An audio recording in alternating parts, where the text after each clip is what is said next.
Palkmaja on sisekujundajatele raske väljakutse, et millest sina alustasid?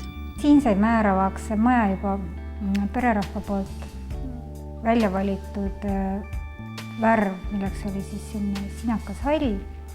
See on nii palju eestlase jaoks ikkagi eriline värv, et nende beežide ja kollaste majade taustal tekkis kohe tunne, et sellele kliendile äkki kannatab midagi julgemat, kas maja sisse pakkuda. Ja siis võtsin selle sama sinise värvi ja näitasin, panin kaardi peal näpu peale ja see sobis. Tegelikult selle sinise värvi nagu lahenduse dikteeris ka see, et tellijal olid juba ette ära välja valitud aknad ja siseuksed. Ja need on sellised kollase, sooja tooniga. Ja kui me pannuks siia majja sisse akende dekoratiivliistud ka mõne kollases või soojas tonaalsuses, siis see üldmulje jäänuks võib-olla maru lahja ja magusapoolne. Et see sinine nagu toob siia seda tarvilikku kargust ja natuke sellist välisõhku ja kergust ka sisse. Milline on olnud sisekujunduses materjali valik? Ega palkmaja ikkagi plastmassi ja sellist kunstkraami sisse ei pane. Et sellepärast saidki valitud ikkagi võimalikult looduslähedased materjalid.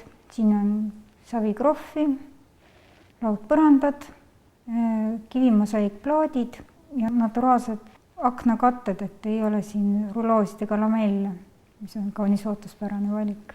Mis on sinu suurimad õnnestumised selle objekti puhul? Selle objekti puhul võibki lugeda kõige suuremaks õnnestumiseks seda kliendipoolset usaldust, et ta laskis mul need sinised aknaliistud panna, mis siis neid kollaseid aknaid raamivad. Ja et see sinine liist jookseb siis kõikidest neist tubadest läbi, see määrab siis kõikide nende tubade sellise karakteri ja terve maja karakteri, et need sinised liistud siis seovad selle maja ühtseks tervikuks ja see ei lase nagu sellel üldisel koloriidil selliseks magusaks ja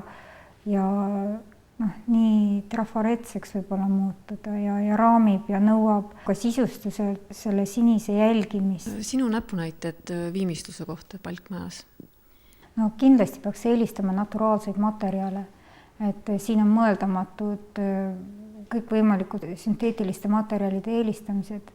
Sellest lähtuvalt on ka selles majas valik langenud savikroffi, kivimosaiigi, korralike keraamiliste plaatide, tapeedi, pabertapeedi kasuks. Kindlasti peaks vältima kõikvõimalikke kunstmaterjale.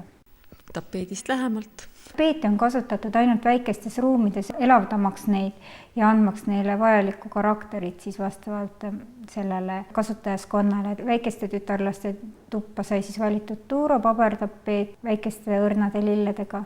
Suurema tüdruku tuppa valisime romantilise vanade roosidega tapeedi ja pererahva enda magamistuppa natuke jõulisema Morrise 1861. aasta kompendiumi kollektsioonist.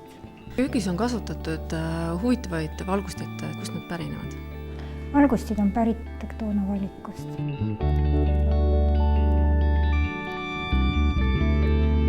Köögi kontseptsioonist tervikuna? Perenaisel oli oma köögi nägemus juba enne minu poole pöördumist valmis. Ta oli käinud eelnevalt köögisalongis, lasknud selle põhiraamistiku juba valmis teha. Me üheskoos lihtsalt vaatasime selle üle ja sobitasime sinna veel, kontrollisime materjalid üle, et kuidas meie poolt need paika pandud sisekujunduslahenduse juurde sobivad. Suurt me nagu rohkem ümber seda ei teinudki, et see esialgne perenaise loodud tervik oli juba nii hea. Selle kodu puhul on kasutatud ka väga kaunik aktsente.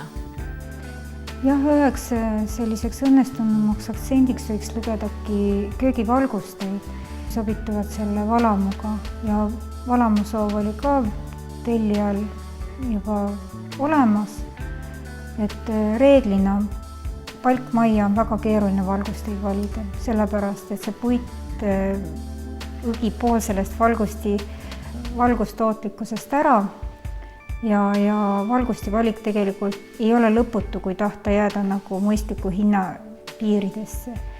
ja nii saidki elutuppa valitud metalllisanditega valgustid ja kööki valamaga hästi sobituvad valgustid. Mis sinu nõuanne oleks inimestele, kes hakkavad sisustama palkmaju? Ma soovitaneksin isegi neil inimestel, kes on veendunud, et nad teevad kõik ise otsast lõpuni, kas või korra rääkida läbi oma mõte mõne oma ala professionaaliga, kes annab ikkagi sellise üldkontseptsiooni, üldise raamistiku kätte, milles püsida. Sest tihtipeale on palkmaja tellija inimene, kes rajab maakodu ja arvab, et ta saab kõigega ise hakkama ja see ei ole keeruline. Tegelikult see ei ole nii.